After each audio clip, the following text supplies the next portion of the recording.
안녕하세요. 스틸데일리 박현욱 기자입니다. 오늘은 최근 한 달 동안 국내 판재 시장에서 나타난 주요 이슈들을 살펴보도록 하겠습니다.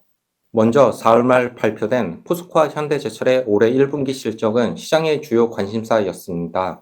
양사 모두 반덤핑 조치와 국내 대규모 프로젝트 영향 등에 힘입어 판매량이 소폭 회복됐고, 이에 따라 매출 역시 증가한 모습을 보였습니다. 다만 수익성은 기대에 미치지 못했습니다. 환율 상승과 원료 가격 부담으로 영업이익은 오히려 감소했습니다. 특히 현대제철은 봉윤광 부문 부진 영향이 컸습니다. 판재류는 회복세를 보였지만 건설 경기 침체가 이어지면서 봉윤광 판매와 수익성 회복은 여전히 제한적인 모습이었습니다.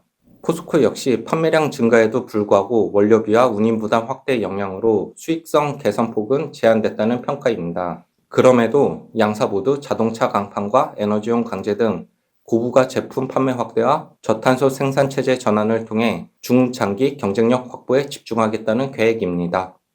두 번째 소식으로는 최근 시장에서 가장 민감하게 받아들이는 이슈 중 하나인 중국산 후판 오퍼 이야기입니다. 중국산 후판에 대해 반덤핑 조치 이후 수입 물량이 크게 줄었지만 최근 국내 유통 가격 상승과 맞물리면서 다시 중국산 계약설이 시장에 나오고 있습니다. 업계에 따르면 최근 중국 밀들은 한국향 유월 선적분 기준으로 SS400과 고탄강 후판을 CFR 기준 톤당 약 한 630달러 수준에 제시한 걸로 알려졌습니다. 현재 환율 기준으로만 보면 국내 유통 가격과 큰 차이가 없는 수준입니다. 최근 환율이 다소 안정된 가운데 국내 가격이 빠르게 오르면서 일부 물량은 실제 계약이 이어졌다는 이야기도 나오고 있습니다. 시장에서는 정확한 규모를 두고 의견이 엇갈리지만 6월적 기준 최소 1만 톤 이상, 많게는 2만에서 3만 톤 수준까지 거론되고 있습니다. 국내 메이커들도 최근 수입제 움직임을 예의주시하는 분위기입니다. 현재 반덤핑 관세에도 불구하고 중국산 오퍼가 다시 등장했다는 점 자체가 시장의 관심을 끌기 때문입니다. 특히 국내 가격이 단기간 빠르게 오른 상황에서 중국산 수입제 유입이 현실화될 경우 향후 후판 시장의 주요 변수 가운데 하나가 될 가능성이 있다는 분석도 나오고 있습니다. 세 번째 소식입니다.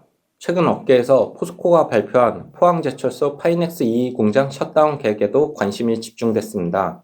포스코는 지난 4월 연산 150만 톤 규모의 포항제철소 파이넥스 2 공장 가동을 종료했습니다. 파이넥스 2 공장은 2007년 가동을 시작한 설비로 상대적으로 생산 규모가 작고 설비 노후화가 진행되면서 그동안 업계 안팎에서 효율성 문제가 꾸준히 제기되어 왔습니다. 앞서 포스코는 지난 2014년에도 포항 1 파이넥스를 셧다운한 바 있습니다. 특히 최근 철강 수요 둔화와 탄소 규제 강화가 이어지는 상황에서 생산 효율과 투자 부담 등을 고려할 때 기존 설비 유지보다는 차세대 공정 전환에 무게를 둔 결정이라는 분석이 나오고 있습니다.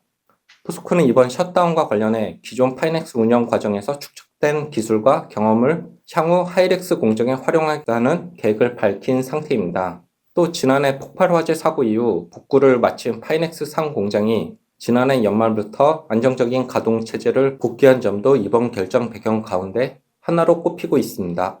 끝으로 최근 국내 판재 시장 가격 흐름입니다. 4월을 돌이켜보면 국내 판재 시장은 메이커 가격 인상과 공급 축소 영향이 동시에 반영되면서 강한 상승세가 이어졌습니다. 특히 대형 프로젝트향 공급 확대와 북미향 수출 증가 영향으로 유통량 물량이 줄어든 가운데 현대제철 고루 운영 변수까지 겹치면서 시중 유통재 부족 현상이 빠르게 나타났습니다. 이 영향으로 유통업계마다 호가 인상 움직임이 이어졌고 일부 품목에서는 물량 확보 경쟁까지 나타났습니다.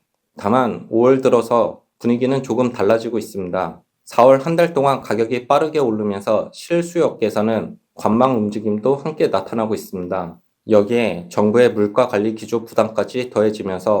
여기에 정부의 물가관리 기조 부담까지 더해지면서 추가 가격 인상에 대한 시장 피로감도 점차 커지는 모습입니다. 실제 유통업계에서도 최근에는 가격 자체보다는 거래 흐름과 수요 회복 여부를 더 중요하게 보는 분위기입니다. 오늘은 최근 한 달간 국내 판재 시장 주요 이슈들을 정리해 봤습니다. 감사합니다.